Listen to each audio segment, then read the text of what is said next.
This week at NASA. The outpouring of admiration and respect continues as people around the nation, including members of the NASA family, pay tribute to the late Neil Armstrong.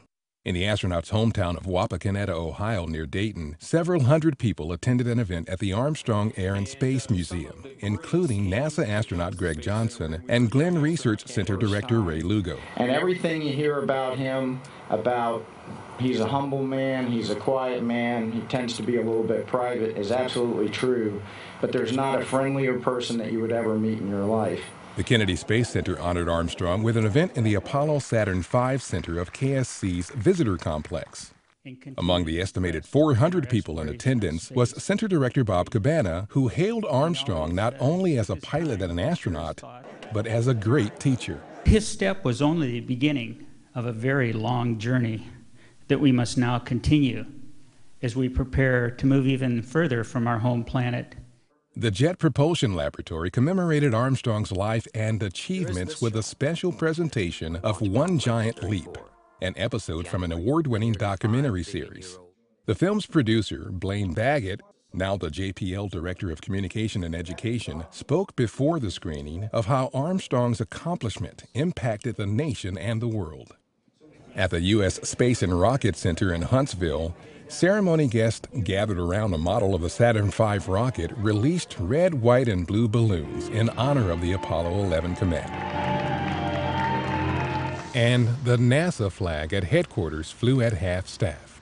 President Obama has ordered the American flag be similarly flown on the day of Armstrong's interment.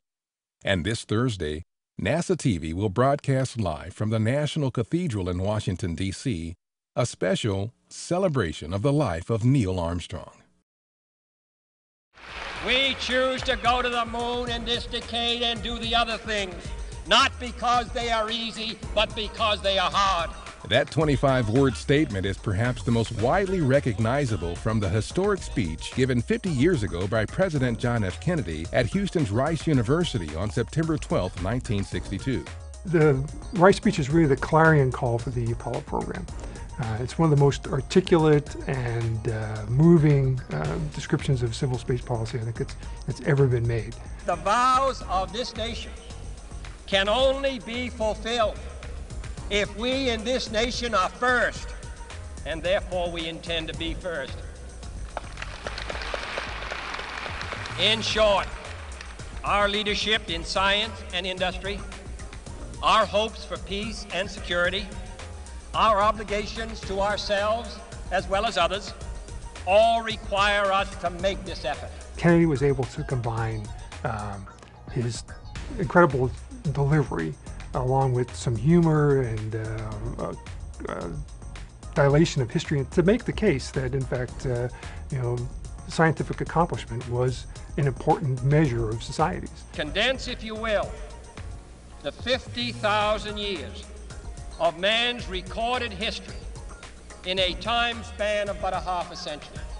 Less than 2 months ago, during this whole 50-year span of human history, the steam engine provided a new source of power. Only last week did we develop penicillin and television and nuclear power. And now, if America's new spacecraft succeeds in reaching Venus, we will have literally reached the stars before midnight tonight. But why, some say, the moon? Why choose this as our goal? And they may well ask, why climb the highest mountain? Why, 35 years ago, fly the Atlantic? Why does Rice play Texas? He's there at Rice and he's making the point that, in fact, Rice does play Texas, and that, in fact, sometimes Rice actually wins. That was I think, a very deft maneuver on his part to sort of lay that out there as a not so impossible cause. Hello, my name is Saina Ganchi. I'm a member of Engineering Operations team, and this is your Curiosity rover update. A couple days ago, we performed some atmospheric measurements with our instrument SAM. Scientists are going through the data at this point, and I'm very excited to see, because since Viking mission, we haven't had any instrument on Mars that can tell what is the composition of the Martian atmosphere. We also received these colored, beautiful high-rise images. They show clearly the back shell, the site where the descent stage crashed, and also very cool, you can clearly see the rover tracks on these images. Our goal is to get to Glen Elk, which is 400 meters to the east of landing sites. We have been driving for several days now. On Sol 29, we finished another successful 30-meter. We are going to park here for another 7 days and check out the arm and the instruments that are located on the arm. As you know, the arm is loaded with science remote sensing instruments, and also it has a couple of tools that will help us to acquire samples from Mars and from rock and deliver them to the SAM and Kemin instruments. So that was your Curiosity rover report. Please check back with us for more updates. The Orion program successfully gauged the maximum pressure Orion's parachutes might face when returning from exploration missions into deep space. In the latest test in the skies high above the U.S. Yuma Army Proving Ground in Arizona, a C-130 airplane dropped a dart-shaped test vehicle with a simulated Orion parachute compartment from an altitude of 25,000 feet. Orion's drogue chutes were deployed at approximately 20,000 feet, followed by the small pilot chutes, which then deployed the 3 main parachutes. Orion's chutes will be among the systems tested near the conclusion of Exploration Flight Test 1 in 2014. EFT-1 will take Orion 15 times deeper into space than the International Space Station. The ball is out. Bolt is out. Expedition 32 flight engineers Sonny Williams of NASA and Aki Hoshide of the Japan Aerospace Exploration Agency completed the installation of a spare main bus switching unit, or MBSU, to the truss of the International Space Station during a 6-hour, 28-minute spacewalk. Problems installing the spare unit during an initial spacewalk on August 30th necessitated the crew fabricate tools with which they could complete their task on this latest EVA. The MBSU relays power from the station's solar arrays to its systems. The spacewalk was the 165th in support of space station assembly and maintenance, the 6th in Williams' career, and the 2nd for Hoshide.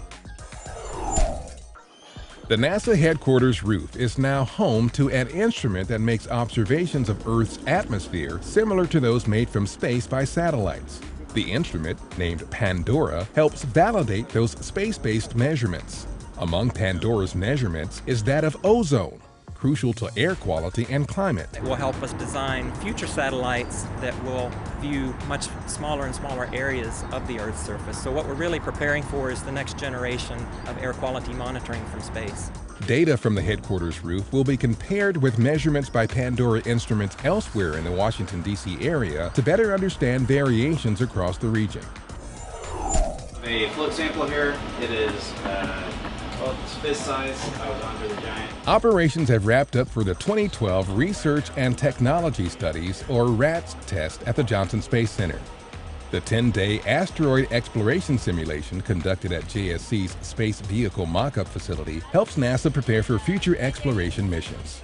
During the exercise, the RATS team used several technologies to mimic life and work on the surface of an asteroid. As NASA makes plans to send humans to asteroids by 2025, such simulations provide the agency with a way to test new operations, concepts, and techniques.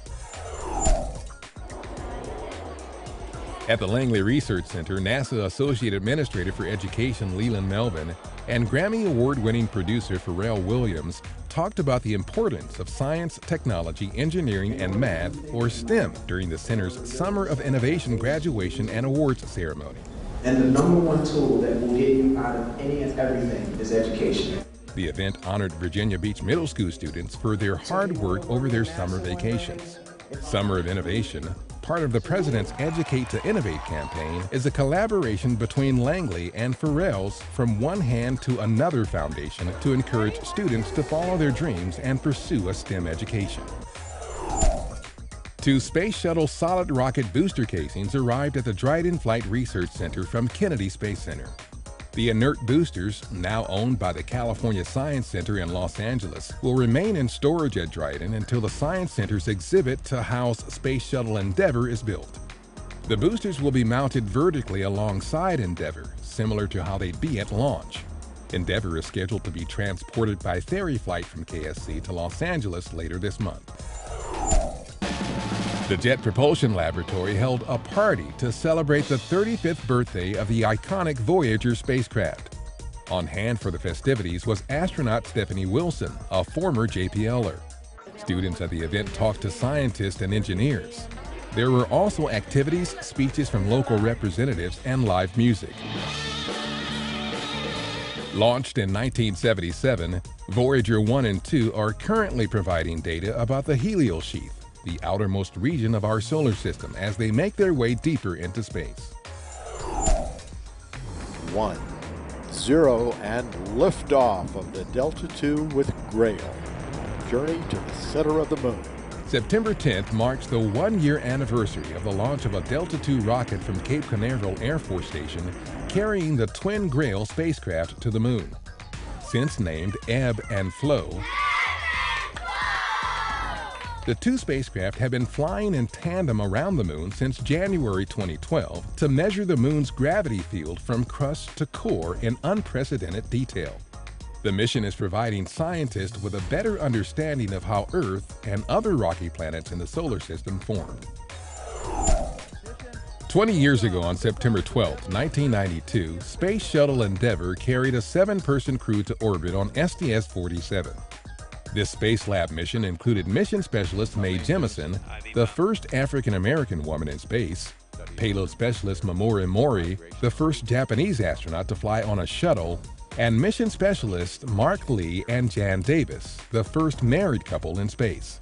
Commander Hoot Gibson, pilot Curtis Brown, and mission specialist Jay Apt rounded out the crew, which spent almost 8 days conducting microgravity investigations in materials and life sciences.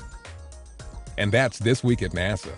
For more on these and other stories, or to follow us on Facebook, Twitter, and other social media, log on to www.nasa.gov.